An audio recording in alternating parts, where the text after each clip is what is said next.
I was at Camp Mohican from 1948 to 1957.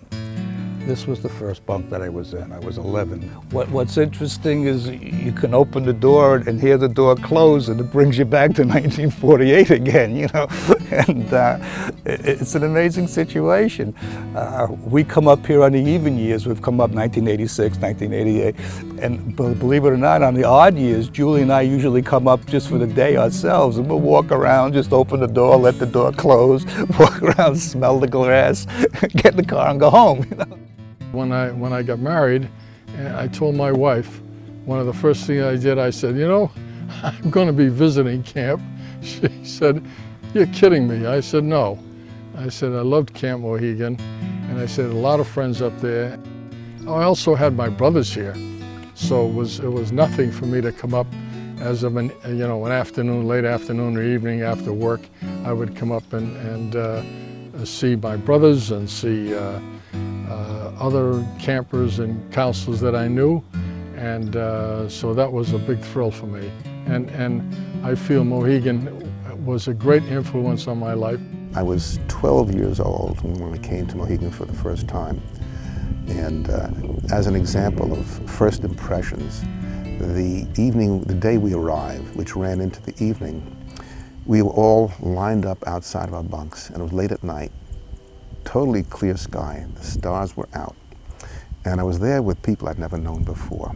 But as we stood here, and I among the group, I looked up, and I saw the sky and all the stars.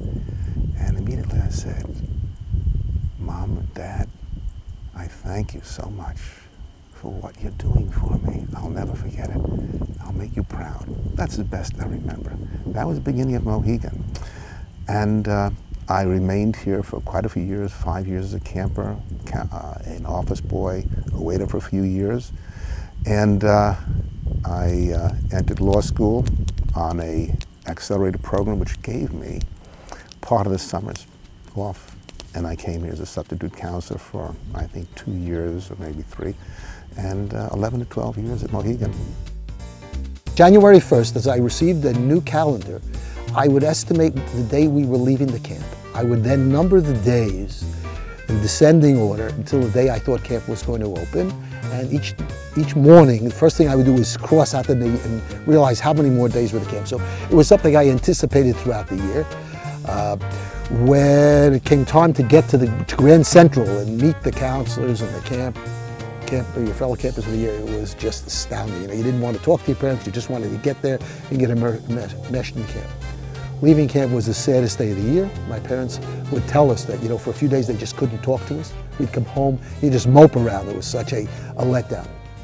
It was central to my life. When you arrived at camp, probably the first thing that happened is we had a meeting in the social hall.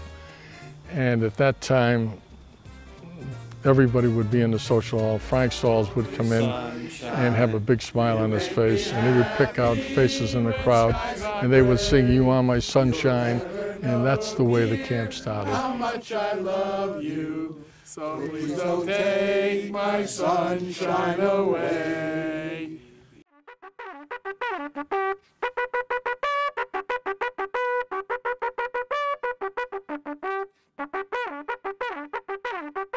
My most prominent memories of camp were the Sunday night campfires. In fact, I used to build the campfires, and we had a ceremony to start them off where we had a lamp of wisdom. One camper was a lamp of wisdom, one of the camper was a lamp of beauty, one of the camper was a lamp of I don't know, I can't remember all the different ones. And they'd light a torch and throw it into the fire. And then we had a grammar counselor who'd tell us a story of some kind, and then people would go around and tell of different experiences that they encountered during the week. And it was just very friendly and warm and sociable. There was a counselor house between Camp Marina and Camp Mohican, and every night, if you weren't on duty, on guard duty or anything like that, we'd meet at the counselor house, and we'd have salami sandwiches and soda and dance with the girls. It was a very, a lot of social life, you know. The social hall I really enjoyed because there were so many different activities that you did at the social hall, and one of the things that I really came to really enjoyed was the dramatics. It's the first time I got a chance, you know, to put paint on my face and be up in front of an audience, and I really believe that that formed my later life of a certain amount of confidence in getting up in front of large audiences, which, you know, I do some public speaking, and it started here. You know, this is where someone said, "You can do it." Gee, I like the way you do it. I was encouraged to do, and that was true about so many things that you did here, is that you were encouraged to do. You know, that you could be better, you could improve, you could be. And the social hall was dances. First time, you know, maybe I had a young girl in my arms was here. You know, the arts and crafts area was back in behind the social hall. It was attached. You know, did these little mechanical little things that spent you a whole summer getting a little plastic heart done, you know, a little lamp or something. Played basketball. Oh my goodness, you know, playing basketball on those wooden floors. Who could ever forget that, with the low rafters, so if you shot the ball too high, you'd hit the rafter. Baseball, softball. We didn't play softball, we played middie ball. Middie ball was the thing. It was a hard ball with a rubber cover, and it was soft and pliable, and you could play and have a good time. I think we played that, a rubber ball in bunk 28. I was there 3 years in a row, and then we played middie ball, and then in the seniors they played hardball. As a waiter, you're not responsible for being in the bunk with the children during rest hour after lunch. So I would take out a boat onto the lake or a canoe. Mr. Halpern, who was on the other side, on the girls' side of the camp, used to play classical music and faces these large speakers towards the water. So the music would carry across the entire lake. So I loved that. And I would go out and take this book, which I received, and read it. So every time I come here, I read another selection. There's over 100 selections. I figure if I can come back for about another, I don't know, 60, 70 more reunions, I'll finish this book. Because I only read this book when I come here. When I go home, I put this on the shelf, and then when I come here the next time, I take it off the shelf. One year, they had a nature counselor who wanted to get us closer to nature, so he brought sheep. Right, and we had these sheep. We had like 12 or 15 sheep, and they would let them out on the campus. And the sheep just did sheep all over the campus. You couldn't play ball anywhere. And then one night there was a big electrical storm, and the sheep they went crazy. They were running up and down the campus. They never brought the sheep back.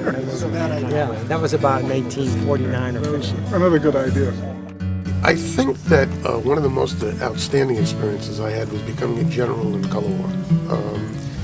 I competed with a very close friend of mine. Jay Goldblatt was his name. He ran through the bunks with me, and he and I were opposing generals. He won, I lost, but I still remember very well that experience. And the other thing that my brother and I both have discussed is we may have been the only two brothers that were generals in color war, and that's an incredible honor. As part of the color war, you would get points both in athletics, on your songs, on your costumes, a newspaper. You would also get points for putting on a stunt. So one particular day we'd announce over the microphone, everybody come down to the waterfront for a stunt by the Bull Knights of Green.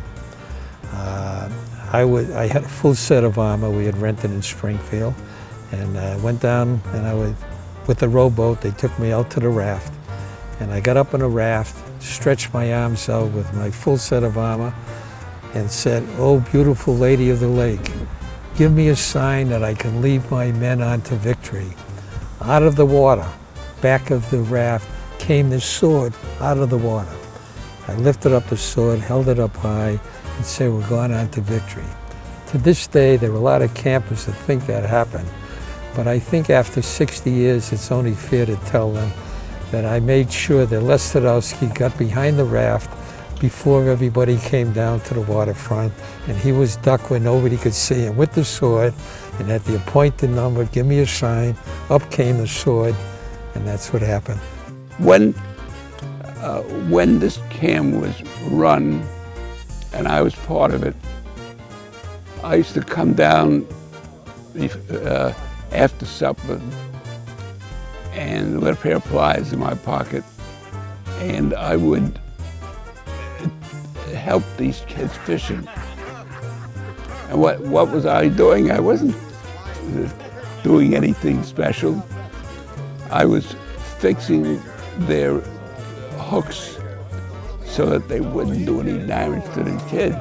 I was just debugging, that's what I called it. Uncle Joe used to come around to the bunks at night and shine his lights on the beds to make sure everyone was in their beds and behaving.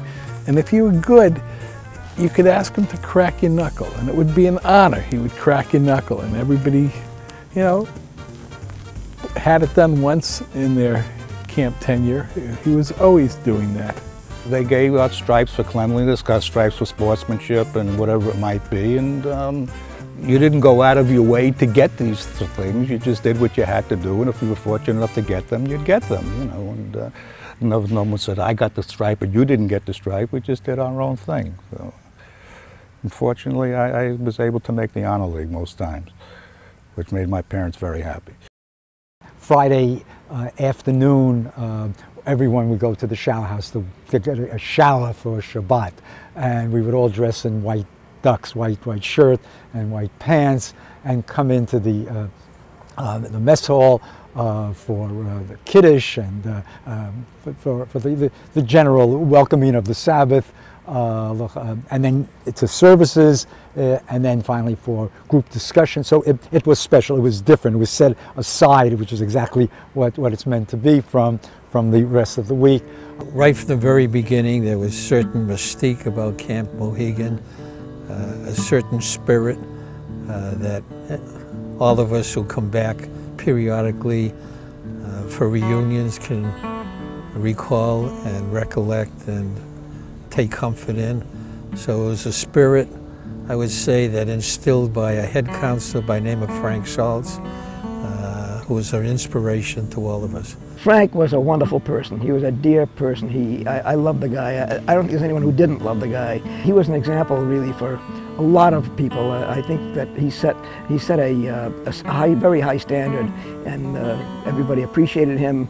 He was a head counselor that everybody really could feel an empathy with. You know, they really loved the guy. He was a prince. He was great. Julie Eisen requested that I create this memorial to Frank, and frankly, it was a labor of love. And I think it's only proper that dedicating this to Frank's bunk should be presented by his son, Arthur.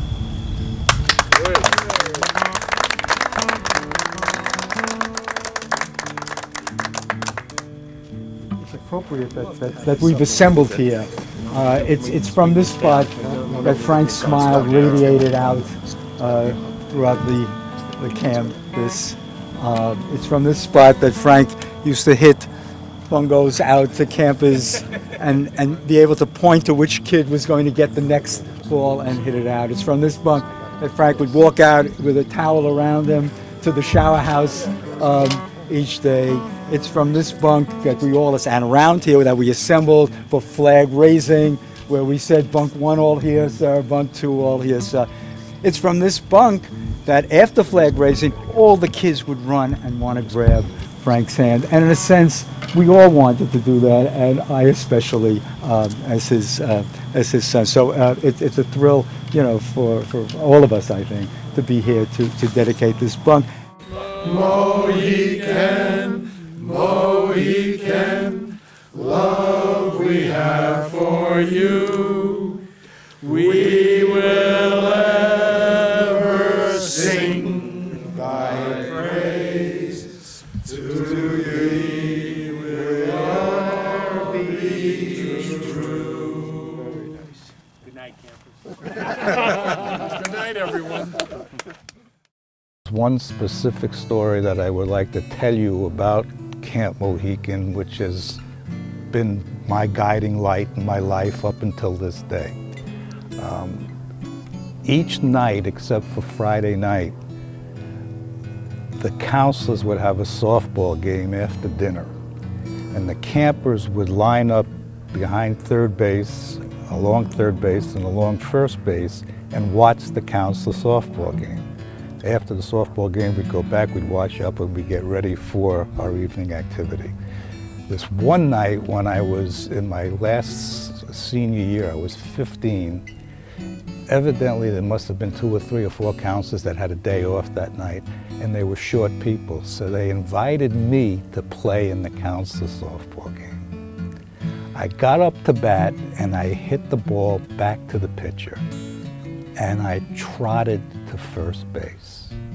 Julie Janowitz, who was the head of the junior group, in front of all the counselors and all the campers, said, "I don't want to ever see you trot toward first base. I want you to only run out ground balls. You don't know whether the pitcher was going to drop the ball. You don't know whether the pitcher was going to throw the ball over the first baseman's head. You don't know whether the first baseman was going to drop the ball. I don't want to ever see you not run it out." I'm 67 years old. I get up every morning and I'm still running it out. That's what Camp Mohican has done for me.